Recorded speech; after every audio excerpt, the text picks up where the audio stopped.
Hello, so this is the first trade जो हम record कर रहे हैं। हम लोग चेकआउट कर रहे हैं अपनी स्ट्रेटजी के हिसाब से। तो फर्स्ट ट्रेड के हिसाब से एज अ जर्नल यूज करना चाहूँगा मैं अपने वीडियोस को। तो फर्स्ट ऑफ ऑल अगर मैं अपना ट्रेड जो आज अडानी पोर्ट्स में कंप्लीट कर चुका हूँ उसी को री रिकॉर्ड कर रहा हूँ as a journal with the lessons and things I should learn and I should do in the future. So start करेंगे। पहले हम सुबह से इससे नोटिस कर रहे हैं कि ये अप ट्रेंड में है। आज ये अप ट्रेंड में रहा है पूरा दिन, गुड अप ट्रेंड। नोटिस किया कि यहाँ पे एक पुराना सपोर्ट था, अच्छा खासा रेजिस्टेंस था, जहाँ से मार्केट बहुत नीचे आया था और आज ही एक गुड ग्रीन कैंडल इसके ऊपर क्लोज हुई विद द एक्सपेक्टेंसी कि मार्केट ऊपर जाएगा और कहाँ तक जाएगा। First level would be this, क्योंकि एक सपोर्ट था पुराना। Second level would be this. ये दो पॉइंट है जहाँ तक मैं एक्सपेक्ट कर सकता हूँ कि ये ग्रीन कैंडल जो बायर्स हैं जो यहाँ पे आए हैं वो उसको और ऊपर ले जाएंगे। तो आफ्टर ये ग्रीन कैंडल कंप्लीट हुआ मुझे रिट्रेसमेंट के लिए वेट करना चाहिए जहाँ पे मुझे एंट्री प्लान कर सकूँ।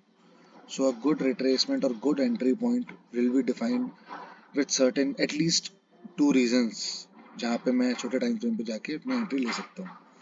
तो यहाँ पे मुझे लगा कि यहाँ पे जो रेजिस्टेंस था वो सपोर्ट की तरह एक्ट कर सकता है, फर्स्ट पॉइंट। सेकंड पॉइंट, अगर मैं इसको फिबोनाची लेवल लगा के देखूं,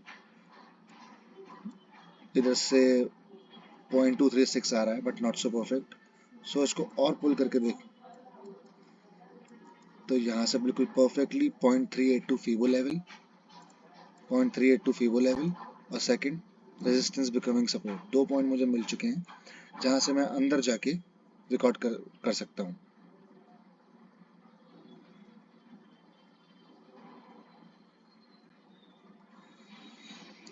okay, now I will continue कि हमने छोटे टाइम फ्रेम पे जाके किस तरीके से एंट्री प्लान की। सो एंट्री प्लान करने का प्रोसीजर ये था कि आई वॉज लुकिंग कि जहाँ जो एरिया मैंने मार्क किया है, ये वाला एरिया जो मैंने मार्क किया है, तो यहाँ पे मुझे कोई ऐसा pattern as a entry system मुझे कुछ दिखे जहाँ से मैं अपनी अपसाइड एंट्री ले सकूँ। तो काफ़ी प्लान करने के बाद मुझे पहले तो ये दिखा कि यहाँ पे एक चैनल पैटर्न की तरह बन रहा है, दिस वन, जो कि अपसाइड ब्रेक कर सकता है, बट यहाँ पे मुझे प्रॉपर हाई लोज नहीं मिले। सो इसको स्किप किया हमने।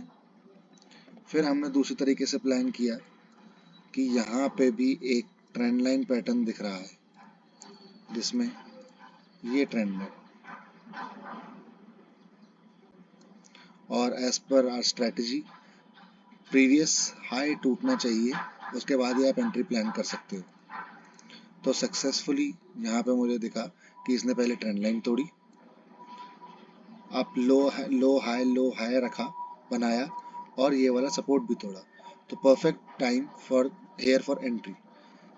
पर थोड़ा सा किस्मत ने साथ दिया, इसलिए मैंने वेट किया और एंट्री मैंने यहाँ पर जो ग्रीन कैंडल आई ये वाली, जिसके क्रॉस करने मैंने एंट्री ली यहाँ। अब एंट्री लेने के से पहले ही डिसाइड कर रखा था कि टारगेट एंड स्टॉप लॉस क्या होना चाहिए। तो यहाँ पे था हमारा पहला सपोर्ट, पर इसी के आसपास तो एंट्री मिली है। तो ये हो सकता था हमारा पहला टारगेट, दूसरा टारगेट और तीसरा टारगेट। पर एंड स्टॉप लॉस रिगार्डिंग, अगर मैं यहाँ पे एंट्री ले रहा हूँ तो ये वाले स्टॉप लॉसेस जो हैं ये बहुत नॉमिनल स्टॉप लॉसेस हैं जो लोग रखेंगे ही। तो हो सकता है मार्केट इसको लेने के लिए आए नीचे, तो विद द गैप, थोड़ा गैप सेफ साइड ट्रेड लेने के लिए स्टॉप लॉस इसके नीचे रखा गया। So with the trade stop loss of this and क्योंकि आरआर रेशियो बैठाना था इसलिए थर्ड टारगेट जो कि नहीं लेना चाहिए हमें most probably, this with the stop loss and target of 1:1 ratio. Successfully हमने टारगेट अचीव किया and thankfully good things to learn. अभी मुझे लर्न करना है कि स्टॉप लॉस इतना बड़ा देना चाहिए या यहाँ पे भी काम कर सकते हैं। तो सक्सेसफुली यहाँ सीखने को मिल रहा है कि हाँ कर सकते हैं, क्योंकि बिना किसी स्टॉप लॉस या लॉस में आए बिना मार्केट सीधा ऊपर गया और टारगेट अचीव कर लिया है। Thank you.